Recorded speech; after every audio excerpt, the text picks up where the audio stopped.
So hello everyone, I am Akash Kumar, a current student of IIT Kanpur. और जैसा कि आप देख सकते हैं, मैं अभी एकेडमिक एरिया के सामने खड़ा हूँ, डायमंड जुबली एकेडमिक एरिया। तो बहुत सारे लोग मेरे से पूछते हैं कि यार आकाश, तुमने अपने प्रिपरेशन के टाइम कौन सी बुक बनाई थी, specially for maths and calculus. तो आइए बैठ के डिस्कस करते हैं।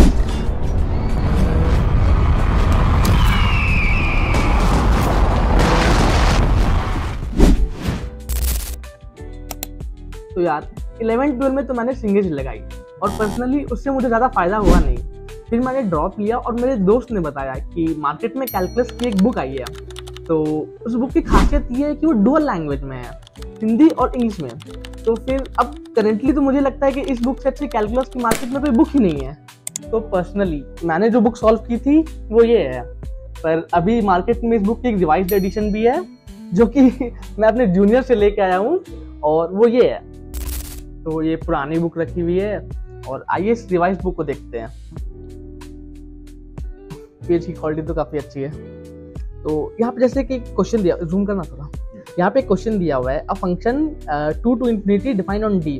और ये एक फंक्शन दिया हुआ है और कह रहा है कि फंक्शन 1 और ऑन टू बोथ है, तो हमें डी फाइंड करना है। तो अब सॉल्यूशन देखते हैं। तो सॉल्यूशन बेसिकली कह रहा है कि given the function is 1 onto, means 1 होने के लिए x 2 से इन्फिनिटी में फंक्शन इंक्रीजिंग होना चाहिए, एंड ऑन टू रेंज होने के लिए कोडोमेन होना चाहिए, जो कि हमें पता है। तो आइए अब आगे देखते हैं।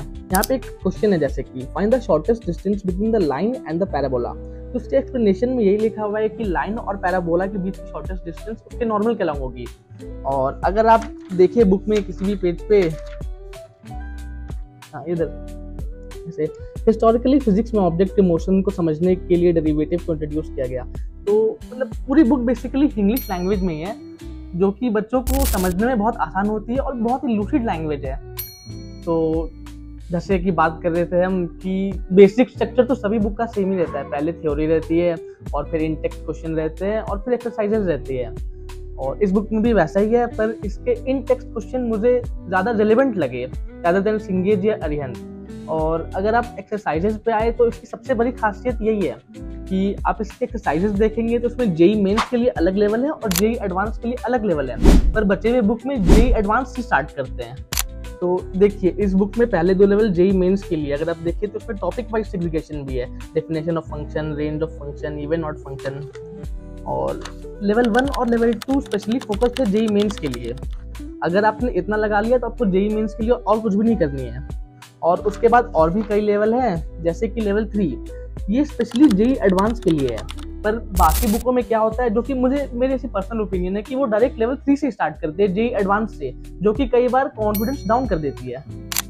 तो यार this was the conclusion from my and. Hope आपको कुछ अच्छा मिला होगा और मुझे भी आपको हेल्प करके एक अच्छी feeling I. This was the basic conclusion from my and, और होप फिर कभी मिलते हैं। Thank you.